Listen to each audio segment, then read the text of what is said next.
respeito ao Sistema Integrado de Monitoramento de Fronteiras, o SISFRON.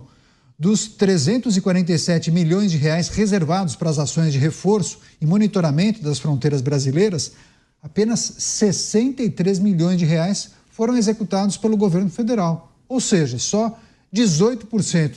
Luiz Felipe Dávila, qual é a dificuldade de conseguir executar aquele dinheiro que foi preparado e previsto no orçamento? Por que não conseguem?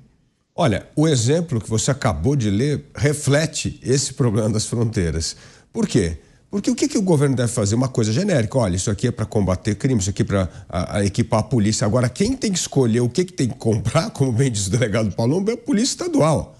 Então, a mesma coisa acontece com essa política de fronteiras. O Brasil, como bem disse o Beraldo, tem as fronteiras mais porosas do mundo. São 8 mil quilômetros aqui só de litoral, mais as fronteiras que nós temos aqui passando cocaína, arma, tudo que é uma facilidade para entrar tanto arma ilegal como droga ilegal no Brasil, tanto que o Brasil hoje é o maior entreposto de venda de cocaína no mundo. É isso que acontece, isso mostra a fragilidade da fronteira. E isso não é responsabilidade dos governos estaduais, não. Isso aí é União, isso aí tem que ser Exército, Polícia Federal, com inteligência. E a gente não tem hoje capacidade de resguardar as nossas fronteiras, como ilustrou muito bem o Beraldo no exemplo quase caricato do que assim, não, olha, se tem um problema lá na fronteira com a Guiana, a gente precisa de alguma semana para conseguir mobilizar a tropa para chegar à fronteira. É uma vergonha. Então, assim, as fronteiras, e esse não é um problema, é o mesmo problema do Tatuapé, não é de hoje.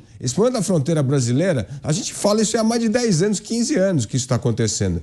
E é por isso que o crime organizado cada vez toma mais espaço na sociedade brasileira. Porque as fronteiras passam tudo pelas nossas fronteiras. Portanto, não usar esse recurso é apenas um dos inúmeros problemas que nós temos nas fronteiras do Brasil, que, mais uma vez, problema varrido para debaixo do tapete, em vez de enfrentar e ter solução. Por exemplo, como aconteceu nos Estados Unidos agora, o candidato que você acabou de dizer, uma pessoa devia assim, olha, eu vou no Senado hoje renunciar ao meu cargo porque as fronteiras continuam tão porosas, desde o momento que eu sentei aqui no cargo não consegui executar nada. Capaz que isso deu um sinal nas pessoas falando assim, puxa, precisamos fazer algo para melhorar uma deficiência nesse aparato de vigilância das fronteiras brasileiras.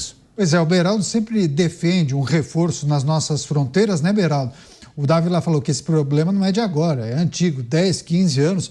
Eu até diria muito mais, porque eu me lembro criancinha assistindo reportagem na televisão aqueles contrabandistas do Paraguai que jogavam aquele pacote imenso no rio e atravessavam para o lado brasileiro, trazendo uma série de muamba, principalmente cigarros, enfim.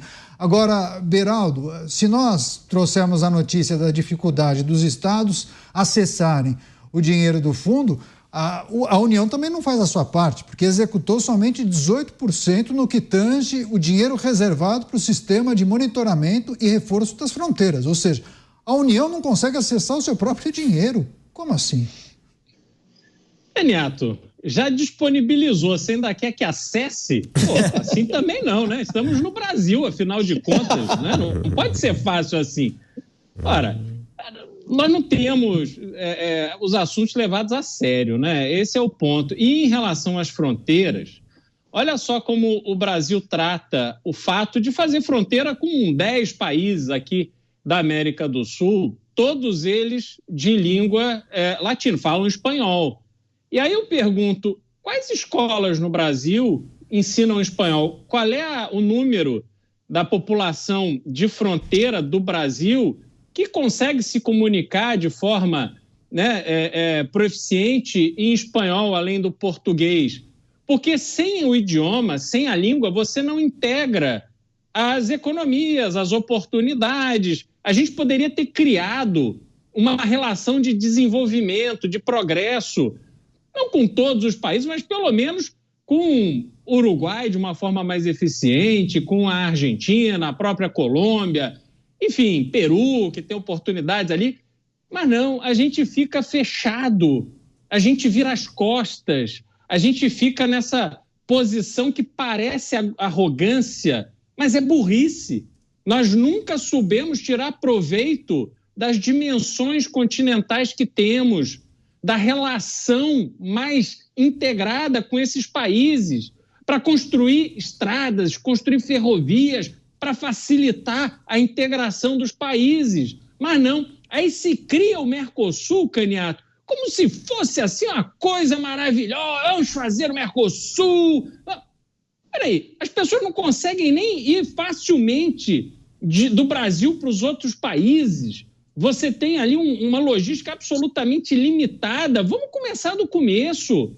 Vamos promover outras coisas antes de pensar sempre no grandioso. Não, vamos fazer o Mercosul, porque aí todos os presidentes se encontram e fingem que está tudo bem. E aí o Mercosul vira esse organismo que agora incorpora a Bolívia.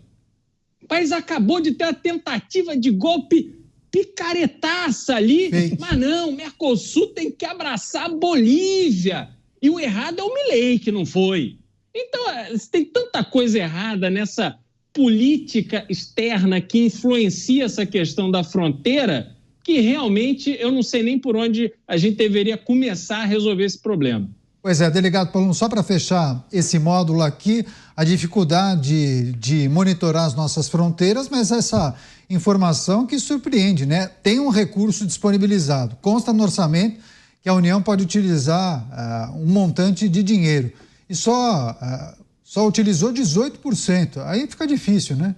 Mas isso tem uma explicação fácil. Eles não querem, como bem disse o Beraldo. Por quê? Porque cada vez que você não executa, volta para o orçamento do ano que vem. Eles vão ter mais dinheiro o ano que vem. Eles não têm interesse em fiscalizar as fronteiras. São mais de 23 mil quilômetros de fronteiras, 15 na terra, 7 no mar. Isso, eles não levam a sério. Eles não conseguem tomar conta nem de 2 presos num presídio de segurança máxima. Não conseguiram. Aquilo foi um absurdo, é uma vergonha alheia. No presídio que não é superlotado, um preso por cela, saíram tranquilamente. Aquilo lá foi um esculacho com o governo federal, uma vergonha. E eles não vão investir em exército, não vão investir na Polícia Federal, não vão ajudar os estados. Lamentavelmente, a intenção deste governo é outra, menos a de ajudar na segurança pública.